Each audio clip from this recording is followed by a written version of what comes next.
Welcome to Math 24/7. This is a 6th grade Equations Inequalities, Lesson 7, Solving Inequalities. Excuse me for my cold.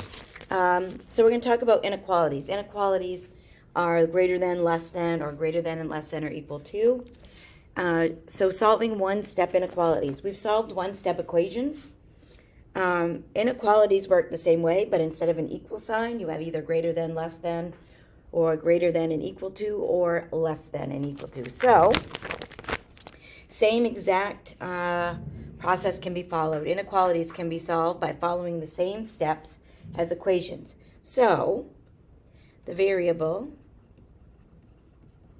must be alone or isolated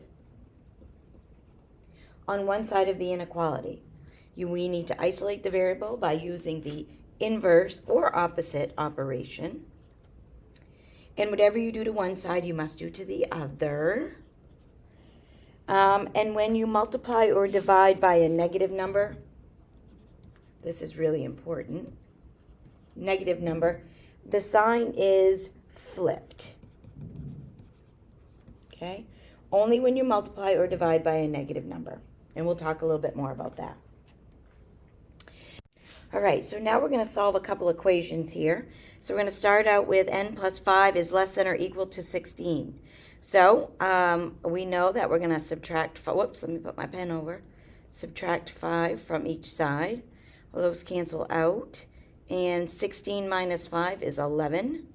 So because there's an equal, we're going to fill in the circle, put 11, and all the numbers that are less than 11 go that way. So that's how we're going to fill that one in. The next one, c plus 9. Okay, so it's minus 9. The opposite would be add 9 to both sides. C is greater than 23. So we're going to put an open circle and put 23. So it's every number that's greater than 23. So it's going to go that way. The next one means 12 times g is less than 48. So the opposite of multiplying by 12 is to divide both sides by 12. And 48 divided by 12 is 4. Whoops, not equal to.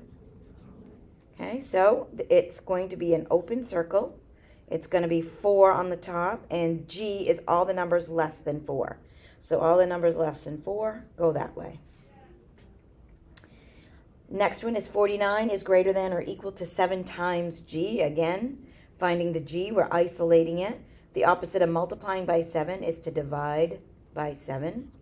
So g, so 7 is greater than or equal to g. So I'm going to dot that in, put 7 because it's equal to. And it's all, g is less than or equal to 7. So I'm going to read it from the variable over, which is different than from this side, what we've been doing. So g is less than or equal to. So that means all the numbers that are less than go in that direction. The next one is p divided by 3 is greater than 9. And so opposite of dividing by 3 is to multiply by 3. So p, 3, EP is greater than 27. So 27, open circle, it's not equal to. And then all the numbers that are greater than 27. P is greater, so it's going to be all those numbers. So again, it's just like solving regular equations, but now we're graphing them, and it's based on the inequality that we use. So this one is x plus 19, so we're going to subtract 19 from both sides. Okay. So 13 minus 19 is 14. So we're going to start again. X is less than or equal to 14. And all the numbers that are less than 14 are that way. So again, start from the variable and read it whichever direction so that you don't get confused. All right, so the next part, we're going to solve a few of these. Again, I'll solve them off to the side. This is 7 divided by x. So 7x. We're going to divide both sides by 7. This stays the same.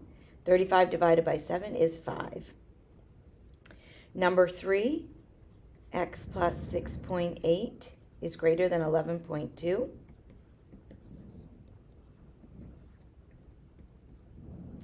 And 11.2 minus 6.8 is 4. Sorry, I gotta get my trusty calculator out. 4.4.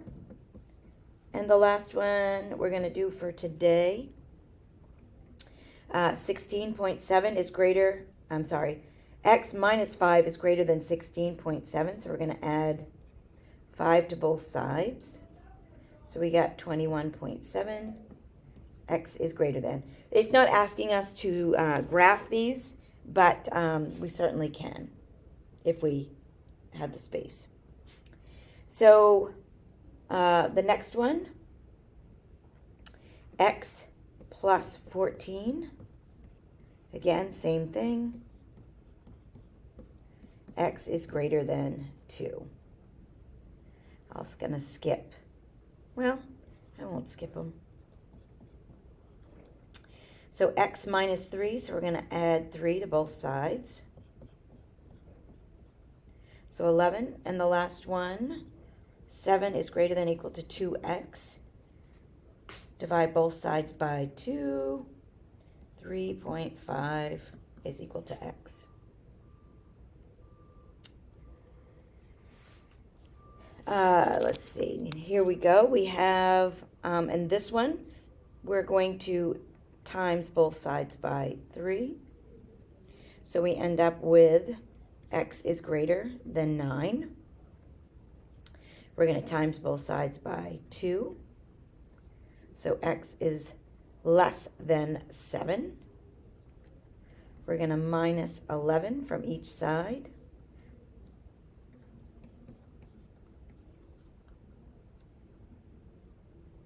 And the last one. So this last one I am going to add a little bit because we talked about dividing by a negative number, and I just want you to see what this would look like.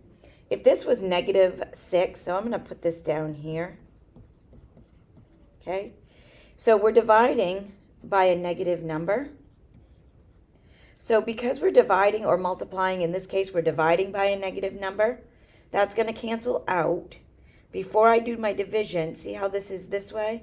We're going to flip it that way. And 106 divided by 6 is negative 18. Because that changes this whole number here, this is how you would flip it. So here's my example of flipping when dividing by a negative. It's flipping the inequality when dividing by a negative number.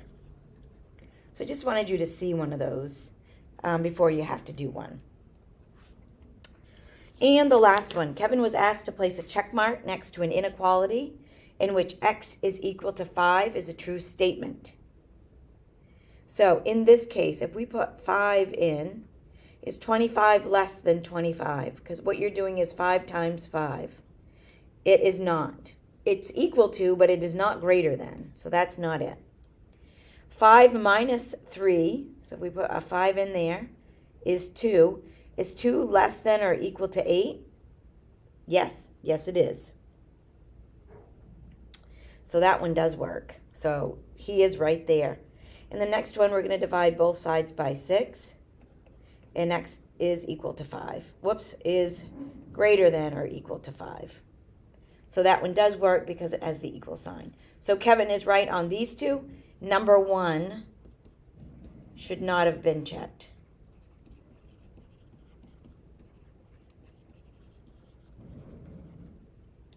And last one. Each of the students below made a statement about the inequality. 72 is greater than 8x. Which students made a true statement? You can rewrite the problem. 8 times x is greater than 72. So all they did is flip the whole thing. However, they kept this the same. If you're going to flip it over, whoops, you have to also keep this going in the same. So not a true statement based on this one. The solution will be x is greater than 9. Well, let's look. That is 9. So the big N has to be pointing to the 9. So this one is not true. And 5 is part of the solution. So 9 is greater than x. So x has to be less than 9. Josie's 5 is less than. If you have any questions on this lesson, please let me know. If not, you're all set to go on to your homework.